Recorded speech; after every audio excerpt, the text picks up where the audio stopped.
entendre. J'hallucine. Certains peuvent prétendre que survivre à l'esclavage n'est pas résister, alors qu'ils vivent dans leur petit confort du XXIe siècle, le ventre bien rempli. Je trouve ça affligeant. J'aimerais les voir à leur place. Ils se permettent de dénigrer la survie des esclaves, alors qu'il suffit seulement d'une grève de transport pour les voir affoler. Survivre. Qu'est-ce que c'est que survivre? Survivre, c'est le fait de lutter pour vivre, malgré des conditions extrêmes. Cependant, en 2024, certains, avec leur iPhone à la main, ont l'audace de dire que survivre aux conditions inhumaines de l'esclavage, c'est une résistance dite passive. Mais moi, aujourd'hui, je vais vous démontrer que survivre à l'esclavage, ce n'est pas une résistance passive, mais une vraie résistance.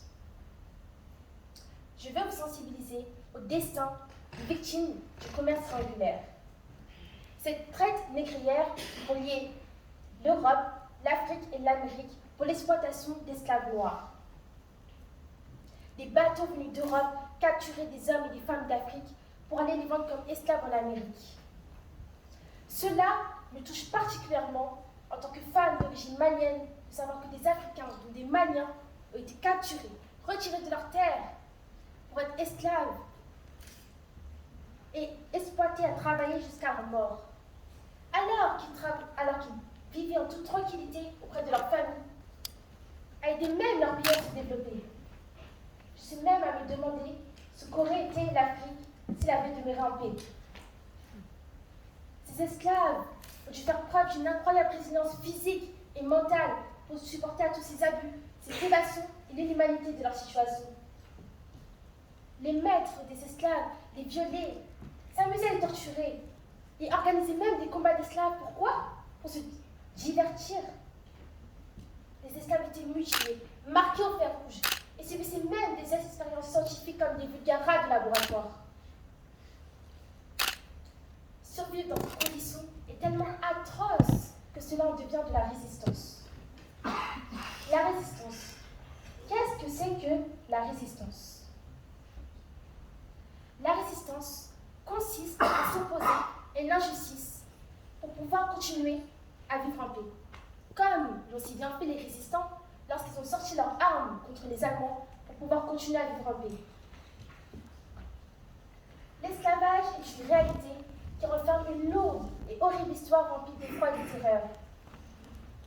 L'esclavage est un processus d'industrialisation de l'exploitation humaine dans lequel on a associé l'esclavage à la couleur noire. Les esclaves ont dû survivre dans un système qui a été pensé pour les détruire intérieurement et extérieurement, de sorte qu'ils oublient qui ils sont, d'où ils viennent et que leur seule identité soit la captivité.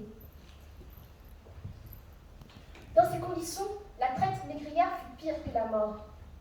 Elle est venue nier le principe même d'humanité, en réduisant ces hommes et ces femmes à des animaux, à des objets.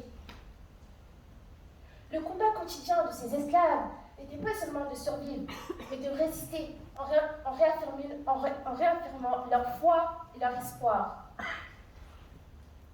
Fidèle à cette sagesse africaine reprise par Nelson Mandela, où que vous viviez, prenez sur vous de donner de la foi et de l'espoir autour de vous. Eh bien, les esclaves, on a voulu faire d'eux des animaux, mais avec l'art, leur culture et la joie, ils ont donné une leçon de résistance et d'humanité à n'importe quelle personne ici présente. Comme le dit le proverbe mexicain, on a voulu les enterrer, mais on a oublié que c'était des graines. Eh bien, les esclaves, on a voulu faire d'eux des animaux sauvages, sans culture. Ils ont inventé l'art, des danses, des musiques. On a voulu leur donner les restes à manger, ils ont inventé une gastronomie. On a voulu faire d'eux des animaux sans langue. Ils ont inventé une langue, le créole. Finalement, ceux qui disent que survivre à l'esclavage, ce n'est pas résister. Eh bien, vous avez raison. Survivre à l'esclavage, ce n'est pas résister. C'est bien plus que ça.